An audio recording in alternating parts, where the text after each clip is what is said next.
Let's take a look at the second derivative test. Okay, and so I'm just going to start you out and kind of go through kind of the formal way, and then I'll do an example that kind of shows what the second derivative test does.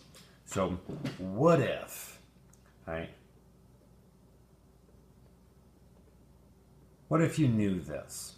What if you knew that f prime of 4 was equal to 0, and you knew that f double prime of 4 was less than 0?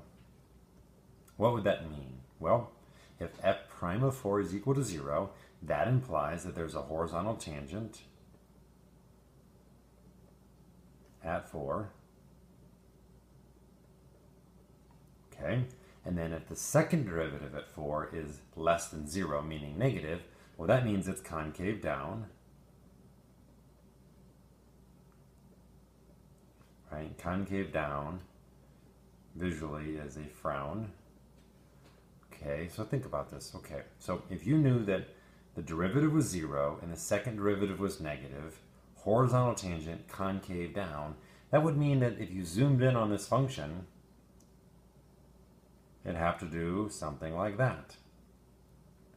At this point here, it'd have to have a horizontal tangent line,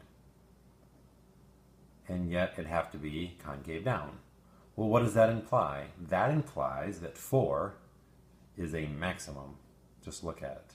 How could it not be a max?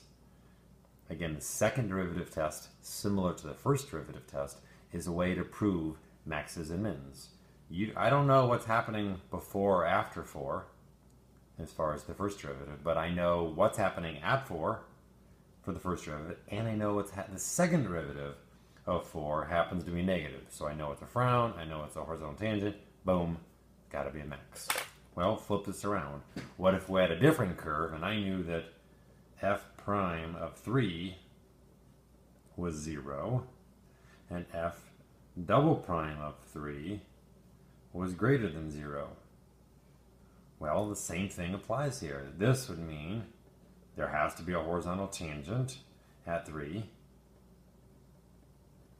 This would mean that it's concave up at 3, which means it's smiling. And so it'd have to look something like this. Concave up, but there would exist a horizontal tangent, which means that this point, 3, has to be some minimum value. And again, if you know you have a 0 and you can tell me information about the concavity at that point, well, then I can tell you whether it's a max or a min based on the second derivative at that point. Okay, let's just go through an example, and typically I think one example is enough. They all end up being the same.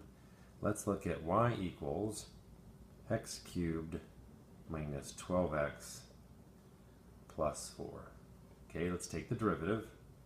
So y prime is equal to 3x squared minus 24x. Okay, I'm going to factor that 3x out, leaving behind x minus 8. Okay, what does that tell us?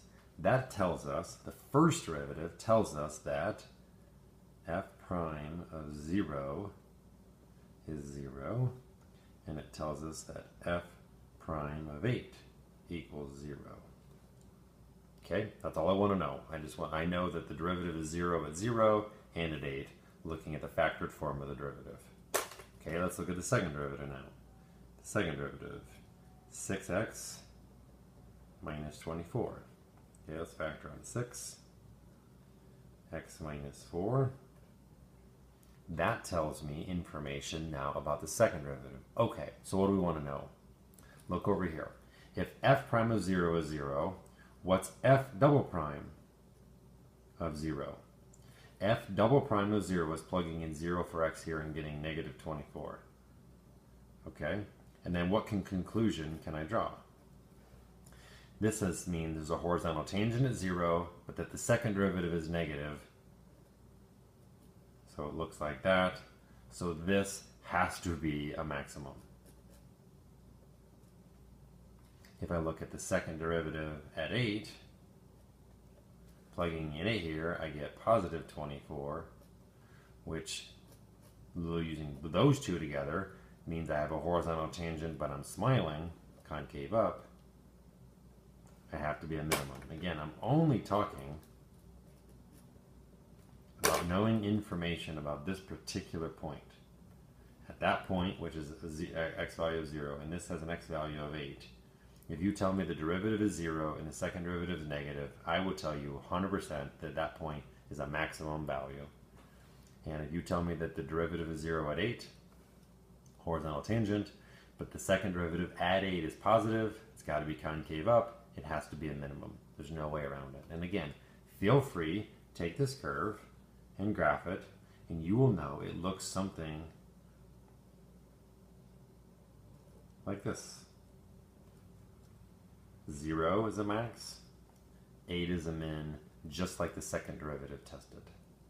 Again, if you wanted to do the first derivative test, well then you would take this data right here and you would do that sign chart. And then you'd look and you'd say 0 and 8. And you would look at the derivative values above and below, and you would find plus, minus, plus. The derivative is positive, meaning the function is going up. The derivative is negative, the function is going down, which means this is a maximum. The derivative is negative, so the function is going down. The derivative is positive, so the function is going up. Down and then up means this is a min. Again, the purple here is what we learned as the first derivative test. It was information about the first derivative above and below the zeros. The second derivative test, you don't need values above and below 0. All you need are the derivative at 0 to be 0 and the second derivative at 0 to be either negative or positive, and then you claim maxes and mins. Again, both of the second derivative and the first derivative test both give us information to claim either max and min information. Again, hopefully that was helpful, but this is the second derivative test. You can make the functions more difficult, but you're still going to look at two things. Tell me where the derivative is 0, and then tell me what the second derivative is at that point. And again, it doesn't really matter the value. You just want to know whether it's negative or positive to decide whether it's frowning or smiling. Concave down, concave up.